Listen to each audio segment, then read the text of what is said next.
Good morning. This is my start na magbablog ako. Personal vlog sa akin, sa sarili ko. Just to remember everything. Tsaka para may balik-balikan ako sa hinaharap. And for, di ko alam. Basta, vlogging lang to. Vlog-vlogan lang. So, let's start. This is vlog 1. Morning. At syempre, walang hindi gumagawa nito.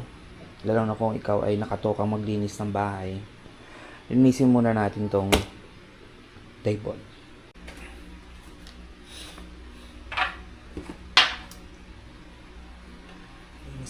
Linis ng table. Magpapasok ko na naman pala. So, kailangan maagang gising natin palagi. Kasi meron tayong estudyante na papasok araw-araw.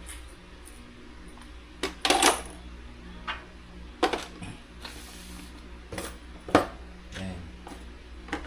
Dapat malinis lang. Yan, tama linis lang. Okay na yan. Makita ko lang naman na na neat tidy lang. Okay na yan. Si Toby nagtataka sa akin ngayon na magsasalita ito mag-isa. Well, Toby, welcome to our vlog. So, magbablog tayo everyday, okay? Ha, Toby? Kasama ka. Say hi. Hi! Hello! Toby ay isang Shih Tzu, pero sa gupit niya ngayon, mukha siya ang Chihuahua. Ayan siya. Say hi. Morning. Yung dalaga ko tulog pa nandun sa taas. Grade 6 na yon this year. So, laging maaga na naman ang gising. Kasi kapag pang umaga yon, ang gising nun usually mga 4. And then, ang pasok kasi nila, kailangan nun sila sa school ng mga 6. Kaya ako dapat maaga rin ang gising ko. Kasi syempre magsasaying, magluluto ng ulam, tsaka magpe-prepare sa kanya. Ganun. Sinisiksik mo na naman yung ulo mo dyan. O sige, siksik mo sarili mo dyan ngayon, Toby. Yan, ganyan siya maglaro. Gusto niya sinisiksik niya yung ulo niya dyan sa unan. Nagsaing na ako para mamaya pagising ng isa may kanin na. Ulam na lang intindihin ko nito. Ano ngayon? Tag-ulan, kaya talaga namang magdamag na umuulan kagabi. Medyo nga ngayon, tumila na yung ulan. Kaya medyo malamig ang klima ngayon dito sa amin sa Cavite. Every morning, talaga naman, Toby. Dito ka talaga naihino. Saya. Awalis tayo. Alisan natin ang bahay tuwing umaga para mali mga alikabok. Awalis tayo.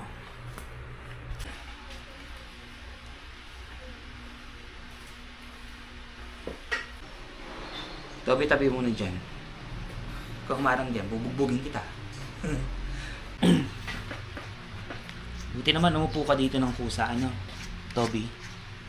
So supplyan kita ngayon.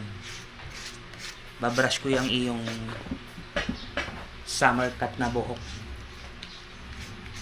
Diba? Umayos ka, bubugbugin kita. Malikot kasi ito Lalaki kasi to kaya medyo may kakulitan pag generalize porket lalaki ba talagang makulit bang kids? Depende sa karakter nila yan. Ito, natural born ang pagiging nito. Bibo. Pogi ka, di ba? Pogi. Oh, yung pogi yan, pogi. Lumalaban sa kulog to ay baligtad. Hindi katulad ng ibang aso na kapag kumukulog natatakot. Ito, baligtad to. Tumatahol pa to. Kape. Kape sa umaga, sa tanghali, sa gabi. Minsan higit pa. Ganito ako magkape. Pinaka-minimum ko sa isang araw ng pagkakape, 3. Adik sa kape. Ganito lang naman kaliit yung tasa. Pero imagine niyo 3 to 4 times or more every day. Coffee's life. Bili muna ako ng noodles sa bahay. Ulam ni Casey. Favorite kasi ni Casey yung Korean noodles. Kaya ang gagawin ko, bago siya gumising, bibili muna ako.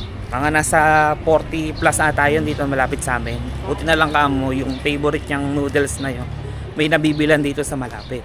Actually walking distance lang naman eh. Konting lakad lang. Siguro mga 2 minutes nandito na ako. Yan yung noodles. Dito ako bibili. Yun, nakabili na ako ng noodles ito. Tapos bumili ako ng garbage bag. Kasi magkukuhanan na naman ng ano eh. Basura dito sa lugar namin sa Monday. Ngayon pa lang ay Sabado. So mayroon pa ako isang araw. Eh baka kasi bukas busy na naman tayo. Busy-busyhan tayo. Hindi na ako makapunta dyan ulit. Kahit sabihin mo malapit lang. So magluluto na tayo ngayon. So yun. Again, this is spicy. Jin ramen. Spicy. Obviously. Nakaangang yun. Bumili na ako Milo. Kasi si Casey kaya niya umanghang. Ako hindi masyado.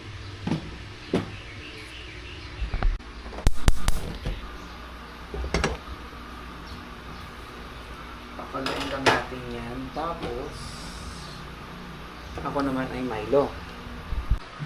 Ako naman, Milo naman to.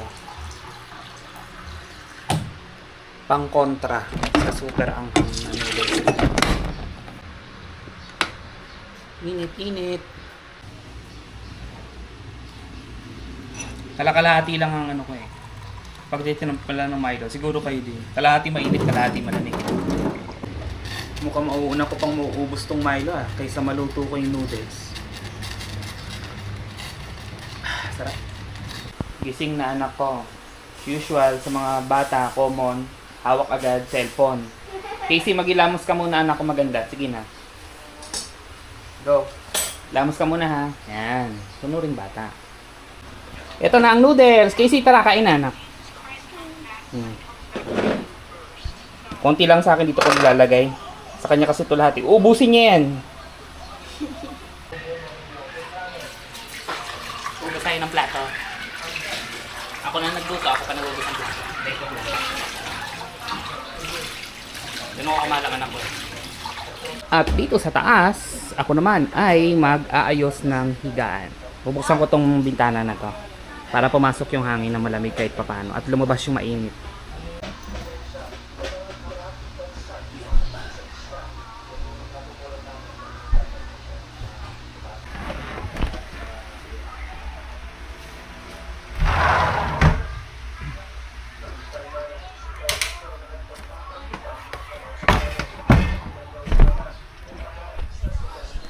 Done!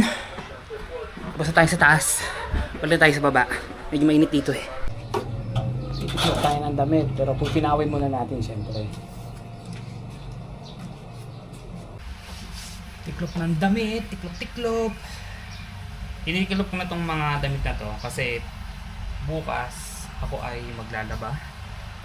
Kailangan ko ng sampayan. Kaya magtitiklop tayo. Time check, tanghali na pala ngayon. Pero mga 12 past 12 na. Update na lang ako ulit maya. Babush! Workout muna tayo habang tanghali past 1 PM para mamaya maliligo na lang after. Ganun ako eh. Bali, yun yung routine ko sa pag-workout. Kasi hindi na tayo bata. Tayo ay matanda na. 42 na po tayo.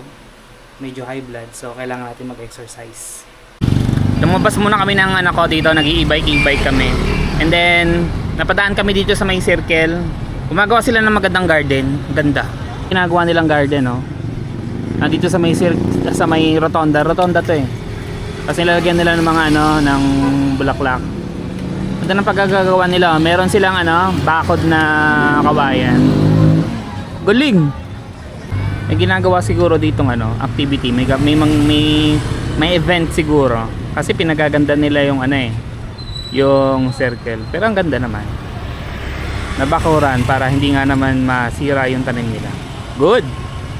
At yun na nga, nandito na kami sa bahay. Bali yung anak ko lumabas na at magpapaalam na ako sa inyo dito sa aking first vlog. I will call it vlog number 1. And yun na. So, pasensya na kung medyo walang laman nung content na to kasi ito pa lang ang aking first time, technically speaking, first time dito sa pagbablog ng ganitong type ng parang homebody um, vlogging style sa a day in life ng isang father with a daughter, Chinese, gano'n. So please do like, share, and subscribe dito sa ating YouTube channel. Bye bye po. Babush.